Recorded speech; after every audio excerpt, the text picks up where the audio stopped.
Hi everybody, welcome to Studio ADI's YouTube channel. We want to take a moment to answer more of your questions. This time about Percy Jackson 2, The Sea of Monsters.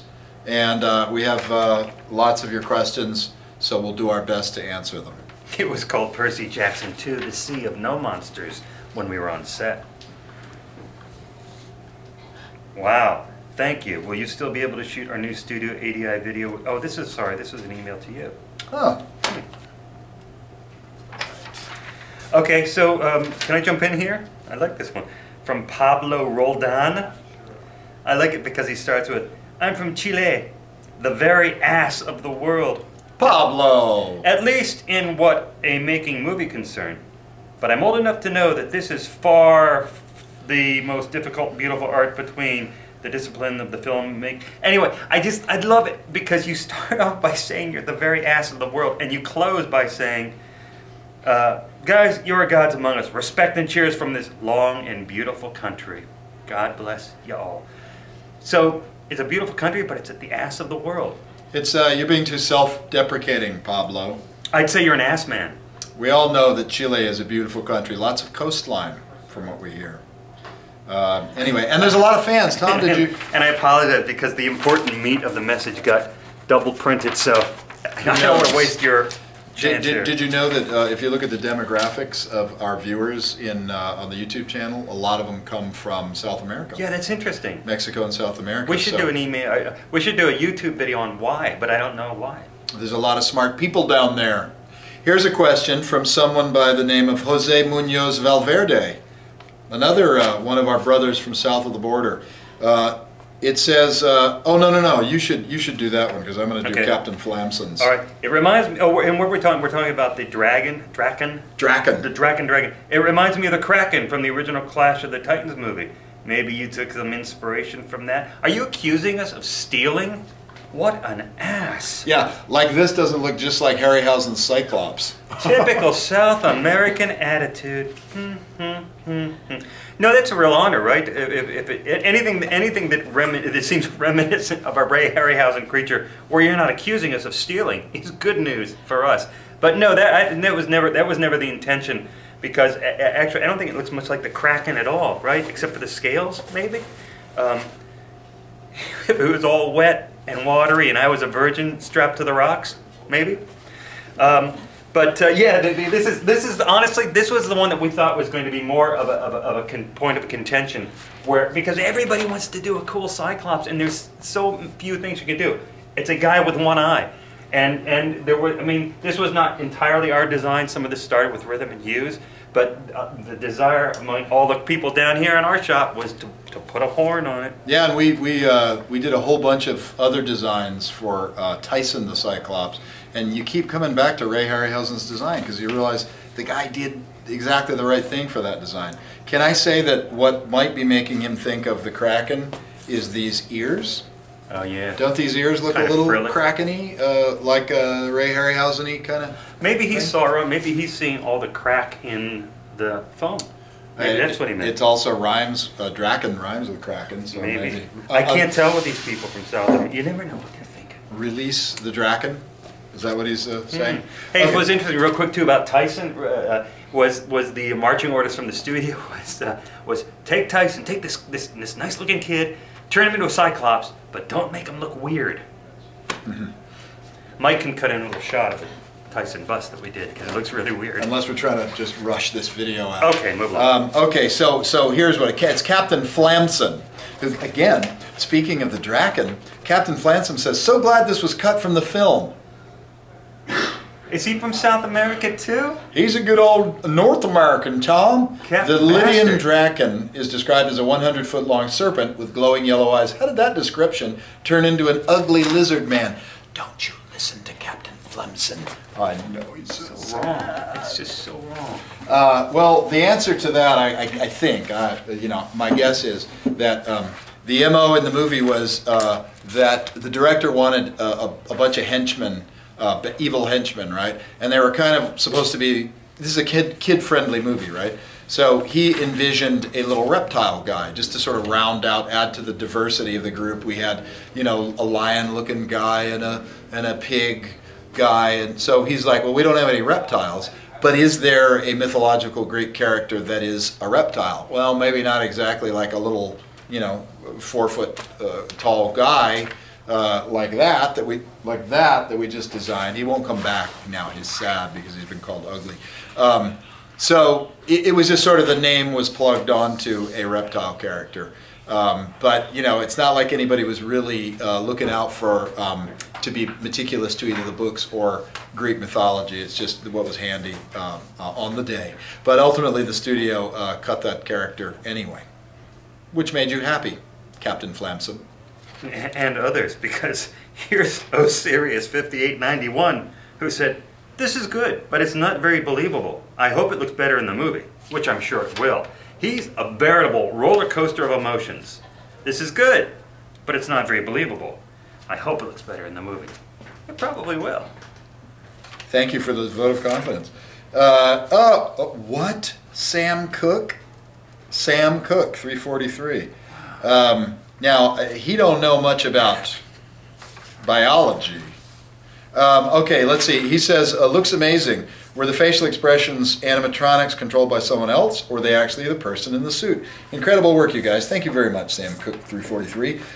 It was all a makeup, and it was all the performer's facial expressions. That's how much, if you make the appliance right, that's how much expression carries through the rubber pieces. In fact, if you listen on that on the test, you can hear me telling the director, you know, hey, giving him suggestions, make sure he moves his face around a lot, because it was an issue with the studio. We had done a prior test where the foam was a little stiffer and the performer wasn't really, you know, he was having to fight it, so I think he was giving up. So we ran very light, fluffy foam just to show that, you know, just a slight adjustment, and this guy can have as much expression as he wants. You'll notice that when if you're doing makeup and you're putting actors in makeup, tell them to move their faces, because even with a thin layer of glue and an appliance on, it's surprising how many people just feel that their face is restricted until you're there to tell them, and you tell them make faces. Sit them down in front of the mirror. We did this with everybody. We did this with Tim Allen on the first Santa Claus. We said,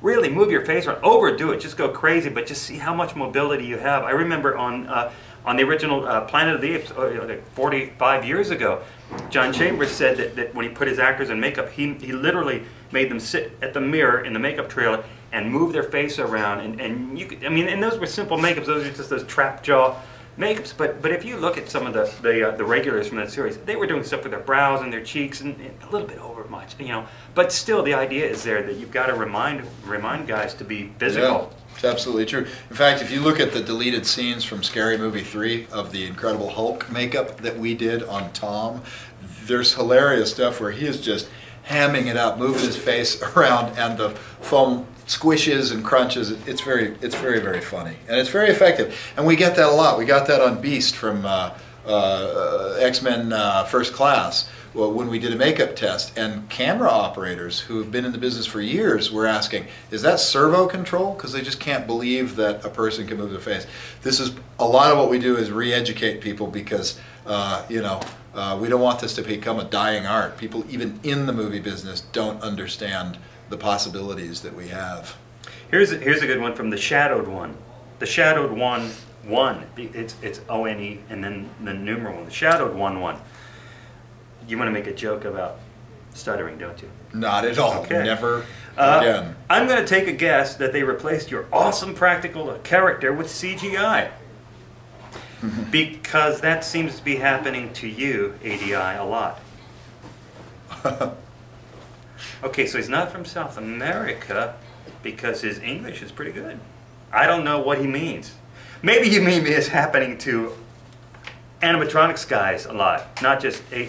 Listen, there's been plenty that's been replaced by the guys at Legacy and Mike Elizalde at Spectral, and even your beloved K&B guys. Some of their stuff gets replaced too, so it's not just ADI. Hey, yeah, we're just the biggest crybabies.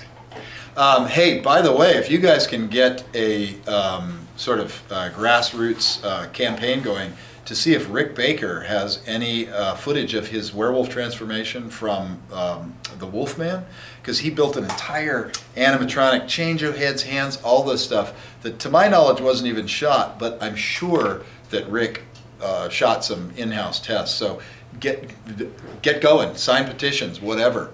Let's see some of that footage. Very cool. Yeah, wouldn't that be nice? Okay, so Polite Werewolf says, if the Scorpion ever appears in a Spider-Man movie, they better do it like this. Oh, good. Well, okay. So there we go. We have done the most awesome Green Goblin makeup, and now Scorpion. I invite Polite Werewolf to go to Sony Pictures, where Columbia is housed, and don't be so polite. Kick some ass. Yeah, and actually forget about the whole Rick Baker petition. Get us a job doing Scorpion on some Spider-Man movie. Here's, this is good, Velociraptor for you. Wow, I can only imagine the fun you must have in designing and building all these amazing characters. Question, and which is true, it is a lot of fun. Question, exactly what kind of schooling do you need in order to do what you do?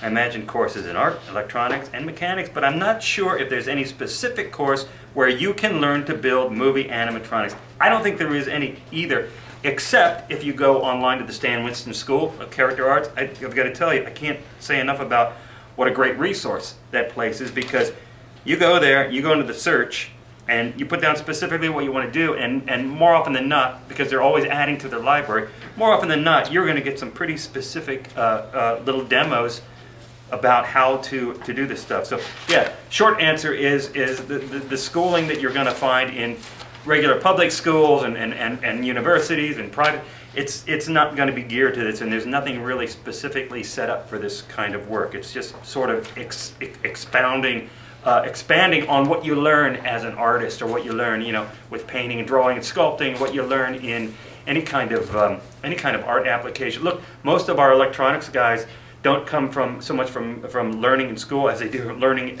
every weekend when they're out flying their model airplanes and helicopters. So, that's true. And there are some makeup academies, makeup schools, ones that we have relationships with, like MUD, Makeup Designer, and Cinema Makeup School, that they do a good job. But nothing is better than you just like busting your butt, learning about the stuff, and building things yourself. And as Tom said, the Winston School is great for that, because it's not really like a classroom situation. It's something that's very affordable, and that you can do it on your own time. And it really, I think it's more similar to what we did when we were kids, which was to research how things are done, and then go in your mom's garage or your bedroom or whatever, and start trying to make things. Or your yourself. mom's bedroom. And there was far less material out there for us, so you guys have got no excuse. Get busy. Get busy. This is you do this. What's that? Oh. This is what? Who? Redstoned forever. Oh, Redstoned forever. That's in reply to Asteran 100, huh? Mm. Avatar already looks like asterisk. I don't know. Could only be better with your craft and real actors. By the way, this mask looks amazing. Very creepy too. I don't know. The business. It's hard for me to be a trasher of Avatar. Oh, somebody in one of the comments said this can't be ADI's YouTube channel. Where's the videos of Alec Gillis kissing James Cameron's butt? Well, here's one. No, it's very funny though. That made me laugh. To me, movies like Avatar and other lush. I thought Tintin was great. Right, beautiful CGI movies. They're like beautiful paintings. You appreciate that, the look of them, and they're not exactly 100% real, but they're beautiful paintings. But that's not what we got into creature effects for. We got into creature effects to fool the eye. There's paintings that are done that fool your eye, and then there are paintings that are impressionistic or whatever. They really sort of fall into different categories. So yeah, it's hard for me. I mean, when I look at the most powerful stuff in Avatar was the close-ups on the faces, particularly Neytiri's face. That was fantastic. To me, I was more riveted by that than any big landscapes or 3D effects. So it was very cool recognizing the characters, right? Recognizing Sigourney's performance, not just her likeness, but her performance was. So there was a lot of tremendous stuff. So it is about picking and choosing. It's not like I mean, honestly, I do think that if this was an Avatar, it would have made $3 billion instead of Ooh. I don't know. Nobody. I don't know. Would you fall in love with this face? I already have, as you'll see in the upcoming Fire City Interpreter of Science. Here's a good one from Drapke. I don't know if the E is silent. Drapke. In reply to Mud Beast 121. Yep. The original Jurassic Park is 20 years old now, and the animatronics and creature effects still look amazing. You can show that movie to any kid today, and he will watch it with the same wonder and amazement that we did as kids 20 years ago. I wasn't even a kid 20 years ago. I was still kind of a semi-adult asshole. But I totally agree with this. I saw the screening of Jurassic Park for the 20th anniversary, and that seemed to be the general consensus, not just among the practical creature effects guys, but the audience in general, how great that thing still looked, and how there are other movies that come and go, and I kind of get what the guy's saying about Avatar, although I haven't seen it since it came out in theaters, and I loved it because now I'm kissing James Cameron's ass. But Jurassic Park was different, and I think in a large part because of the big presence of animatronics that rooted it in a reality, and again, I keep saying it, but that's what's missing today. I don't hate all digital effects, but I'm disturbed that there's more and more of a reliance on people accepting that digital effects are going to work without having anything realistic to root the audience into. Hi. I think Starship Troopers is. No, Pat McClung. Come in, Pat. Come say hi. Here. Ladies and gentlemen, this is our good friend for many years, Oscar-losing visual effects supervisor. Is this live? Pat McClung. It's not live, so don't worry, we'll cut you out. Oh, this was what, March 2004? So this is pretty old. Now we've got to cut him out. Pat, we love Pat. He's our good friend. He's been around forever. Go away now. So this next thing dovetails, because this is actually Mud Beast, who Drapke was responding to. He says, I think a lot of what it comes down to is lazy filmmaking directors. Just say we can fix it in post and leave it all to the CGI guys. I'm not looking forward to the Jurassic World movie. I bet it's all going to be, oh, he took the asterisk out. Oh. CGI dinosaurs instead of these practical pieces of art. There's a few things in there. We get the sentiment and we appreciate that. One is lazy directors. Most of what we encounter in our work are directors who really want to use practical stuff, but they are not. They're discouraged by the studios. Who don't want them to use practical stuff, and there's a bunch of reasons for that, which I think maybe I really think we should do that as its own video. If you guys want to see, if you guys just send us some notes.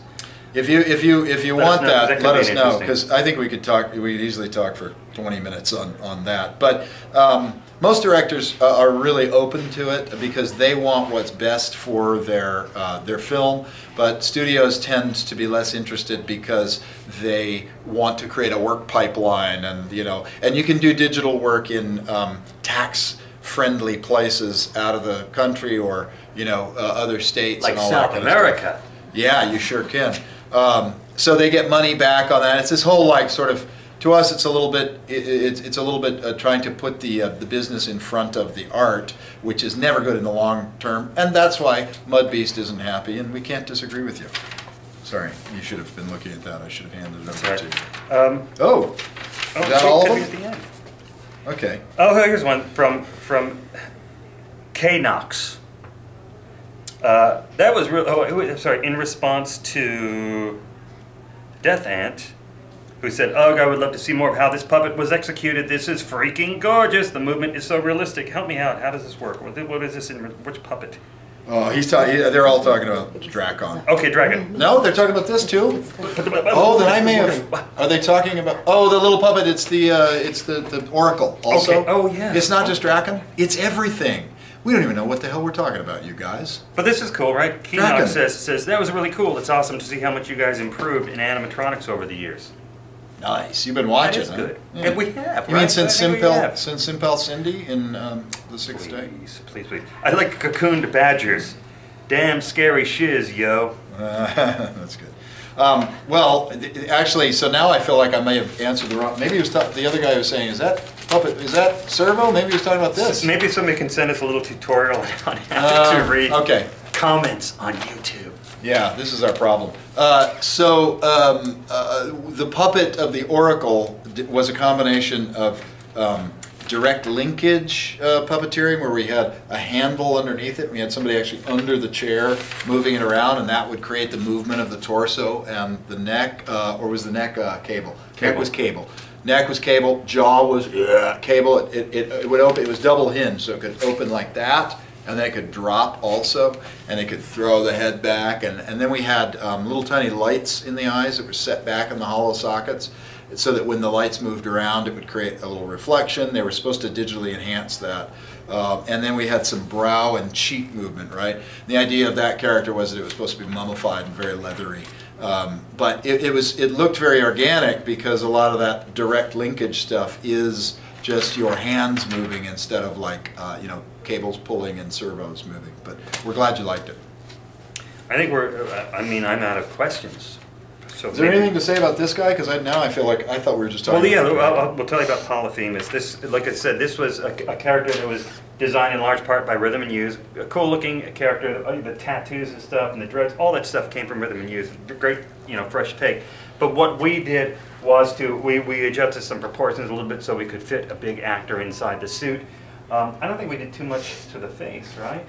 In terms of then, of course, the design was in articulating it, because the point was that he was going to be doing most of the lip syncing, or a lot of the lip syncing in the film. And this was based on us taking our gorilla suit, with the gorilla head with the lip sync that you see in other clips on this channel, and taking that into a meeting at Fox and showing them what lip sync we're capable of today. And they were wowed by it, and they gave us the approval to go ahead and do this thing, lip sync thing. But unfortunately, there was some disconnect between us creating this beautiful thing and losing about a third of our build time, because production stepped up when this guy was needed on screen. So we start on a particular date, we say we need whatever, 4 months, and then the schedule changes, and we lost like a month and a half. So we're still jamming through, trying to do fast and get done fast. And the other thing that really makes the lip syncing work is that we get a file of the final recorded voice, where you bring in a voice actor, the director works with them, you get the sound down exactly right, like you would with an animated cartoon, and then we program the lips to look like they're moving in exact perfect sync, like the gorilla. Unfortunately, there was some disconnect from production in that they never got us dialogue tracks, and I think we heard at one point because the script kept changing up to the last minute. So we finally hit the set up in Vancouver with this guy, and by then they'd already decided that he was going to be almost all digital, except for a couple of action shots. So we actually didn't even get to use any of the lip sync, I think. Yeah, right? we shot it. We did shoot it. But dialogue changed, as you said. And when the dialogue changes, you know, it changes after we're shooting. You know, so then they're into like digitally replacing the mouth to fit the new dialogue. And this all relates. This is another reason why things go digital, because pre-production times have shrunk, because it's expensive for a studio to run a 9-month pre-production time. Like in the old days, we used to get that. So in that 9 months, a studio is able to hone a script and decide, yes, this is what we're shooting.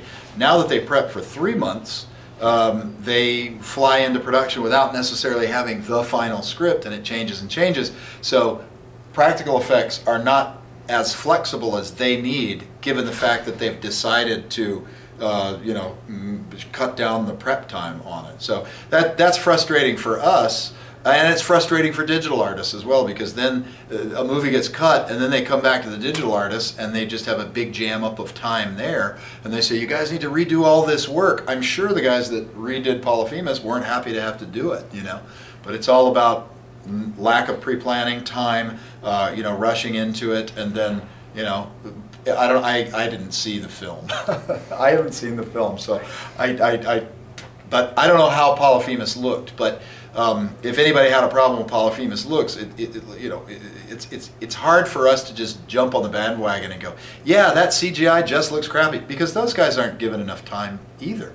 We're not given enough time to do it right. They're not given enough time to do it right at the back end. So it's a kind of a complex scenario, and we just encourage all of you who are you know, CGI haters, if that's the right term. You know, there are decisions that are being made that are based on economics that lead to these things. So it isn't the artist. It's hard for us to ever blame the artists. You know, it's the system, man. So I guess we're good. So just somebody send us some notes if it sounds like a good idea for us to tell you what we think part of the issue is with why practical effects are kind of pushed aside in favor of digital effects in the big studio movies. We'll do our best to tell you what we know, and what we don't know, we'll make up. And the other thing would help too is please spread the word. We would love to have more subscribers. The more subscribers we have, the more volume people reach out to, the better it is for us to be able to shoot more and more videos and get back and answers more and more questions. Not so much subscribers from Latin America. I think we're covered. I think we have most of the country. No, okay. Tom. We'll take a few more, you fellas and ladies. No, Tom. Chile. Yeah, this is what she handed me. So anyway, on behalf of ADI, adios, mi amigos and Good night. amigas. Thank you. Thank you.